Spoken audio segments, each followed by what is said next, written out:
Assalamualaikum warahmatullahi wabarakatuh. Salam Om Swastiastu, Namo Buddhaya, salam kebajikan, rayu, rayu, rayu. Selamat malam. Beli buat, lanjut berbesi. Hai semua, saatnya kelompok 6 untuk presentasi.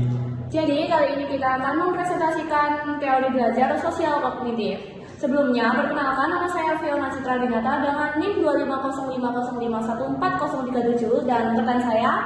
Perkenalkan, nama saya Muhammad Khalil Gibran dengan NIM 25050514051. Baik, sebelumnya kita harus memperkenalkan apa itu teori belajar sosial kognitif. Pendidikan sosial kognitif adalah pendekatan pembelajaran yang menjelaskan bagaimana individu belajar melalui observasi, pengalaman, dan interaksi sosial. Teori ini menekankan bahwa proses belajar merupakan interaksi dinamis antara faktor pribadi, kognitif, perilaku, dan lingkungan, determinisme timbal balik.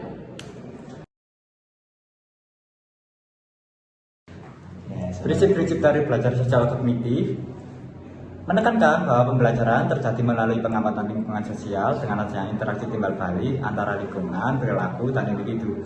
Determinis, resiprokal. Prinsip-prinsip utama meliputi proses, perhatian, retensi, mengingat, reproduksi, mempraktikkan, dan motivasi untuk berperilaku, mana penguatan tidak selalu menjadi satu-satunya faktor penentu.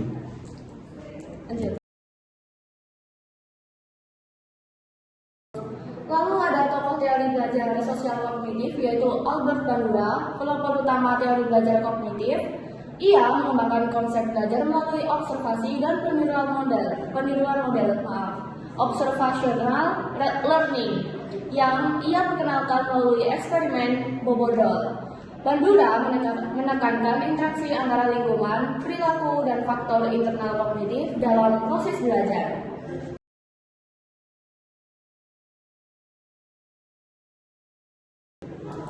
Yaitu untuk selanjutnya ada eksperimen Bobodol.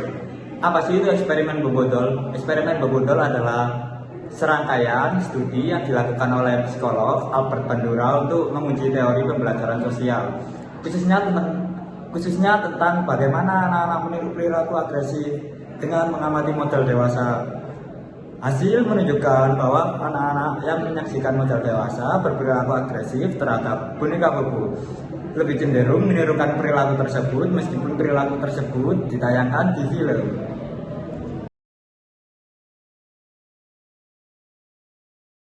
Lalu tujuan eksperimen Bobodol untuk membuktikan bahwa perilaku agresif bisa dipelajari melalui observasi atau pembelajaran observasional untuk menguji pengaruh lingkungan kognisi dan model perilaku orang lain terhadap perilaku manusia.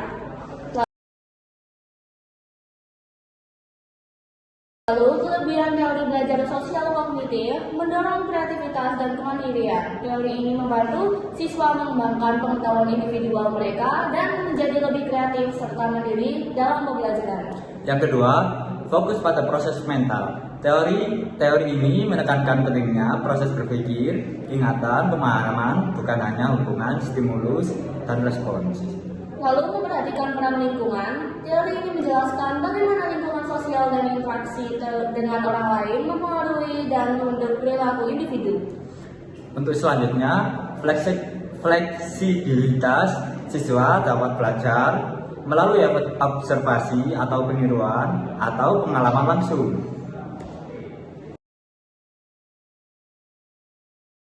Lalu kekurangan teori belajar sosial kognitif, yang pertama ada asumsi kesamaan ingatan. Teori ini cenderung mengasumsikan bahwa semua siswa memiliki kemampuan daya ingat yang sama, padahal setiap individu memiliki perbedaan. Untuk yang kedua, sulit diterapkan di tingkat lanjut. Penerapannya biasanya menjadi sulit, terutama pada tingkat pendidikan yang lebih tinggi atau pada keterampilan praktis. Nah, mungkin teori belajar sosial kognitif ini kurang untuk mahasiswa seperti kita ya. Lalu yang ketiga ada keterbatasan pada keterampilan motorik. Teori ini kurang komprehensif untuk menjelaskan pembelajaran yang sangat bergantung pada aspek-aspek seperti kecepatan, refleks, dan daya tahan, seperti dalam olahraga atau keterampilan keterampilan lainnya. Dan untuk yang keempat, menjelaskan aspek emosi dan perasaan. Teori ini tidak secara eksplisit menjelaskan bagaimana kita mengembangkan beragam perilaku berdasarkan pikiran dan perasaan. Lalu penerapan teori belajar sosial kognitif. Penerapan teori belajar sosial kognitif menurut Albert Bandura mencakup penggunaan pemodelan atau mencontoh perilaku orang lain, penguatan efikasi diri atau keyakinan pada kemampuan diri, dan menciptakan lingkungan belajar yang suportif. Ini dilakukan melalui contoh dari guru dan teman sebaya, simulasi, serta memberikan penguatan positif untuk meningkatkan kemampuan siswa meniru pengelolaan diri dan mencapai tujuan. Untuk contoh-contohnya yaitu di lingkungan elektro, bagaimana cara kita meniru apa yang diajarkan oleh seorang dosen kepada kita, dan bagaimana cara kita mengaplikasikannya kepada diri kita masing-masing. ya diri kita masing-masing ataupun seseorang yang suatu saat nanti akan kita ajar ya. Kita ajar.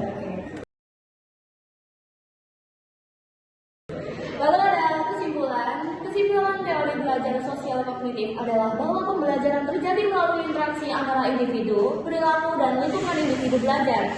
Secara sosial, melalui observasi, peniruan, dan model yang melibatkan proses kognitif seperti perhatian, retensi, produksi, dan motivasi. Teori ini menekankan determinisme timbal balik, di mana ketiganya saling mempengaruhi. Tidak hanya perilaku yang dipengaruhi oleh lingkungan, tetapi lingkungan juga bisa dipengaruhi oleh individu.